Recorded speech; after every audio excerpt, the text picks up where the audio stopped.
Detective James Wilson stood at the edge of Miller's Lake, squinting through the thick morning fog. The usually peaceful park had become a crime scene overnight.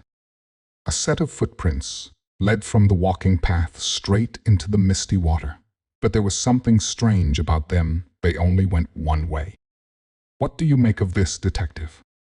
Officer Thompson asked, shining his flashlight on the muddy ground. Wilson knelt down to examine the prints more closely. They were fresh, probably from early morning, and belonged to someone wearing expensive running shoes.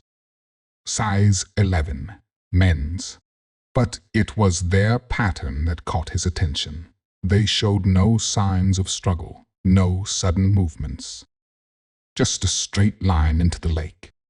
The call had come in at 6:30 a.m. from Martha Green, a regular morning jogger who spotted a leather briefcase near the lake's edge.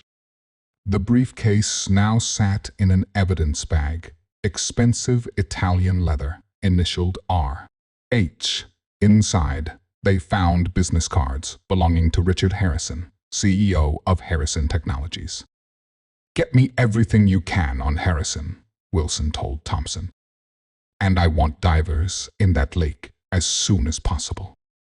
While waiting for the dive team, Wilson interviewed Martha Green. "I always run this route," she explained, wrapping her jacket tightly against the cold. "The briefcase wasn't there yesterday, and the fog. It's unusual for this time of year." The dive team found nothing in the lake. No body, no additional evidence, nothing that suggested anyone had entered the water at all. Wilson's instincts told him something wasn't adding up. At Harrison Technologies, Wilson discovered Richard Harrison hadn't shown up for an important board meeting that morning. His secretary, Linda Mills, was visibly nervous. "Mr. Harrison was acting strange yesterday," she admitted. "He stayed late, shredding documents. I heard him arguing on the phone about some project called Blue Wave." Wilson's investigation revealed Harrison Technologies was on the verge of announcing a major breakthrough in quantum computing. The company's stock had been climbing for weeks in anticipation. But when Wilson dug deeper, he found troubling discrepancies in the company's financial records. That evening, Wilson received an anonymous email, "Check flight records, Cayman Islands." Following the lead, he discovered a private plane had departed from a small regional airport at 4:30 a.m., just hours before the briefcase was found. The passenger manifest listed a single name, Robert Henderson. Wilson pulled up Robert Henderson's driver's license photo. The face staring back at him was familiar. It was Richard Harrison himself. The pieces started falling into place. The footprints leading into the lake, the convenient fog, the missing CEO, it was all staged.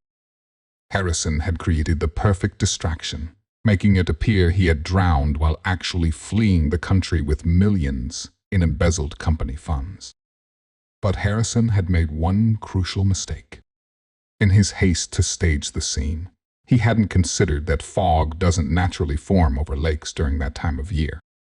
Wilson discovered receipts for industrial fog machines purchased the day before, paid for with Harrison's corporate card. The next morning, Wilson stood in front of the press. What appeared to be a potential drowning was actually an elaborate scheme, he announced. "Richard Harrison, or should I say Robert Henderson, has been apprehended by authorities in the Cayman Islands." The footprints in the fog were just the first clue in unraveling his plan to fake his own death and escape with over $20 million in stolen company funds.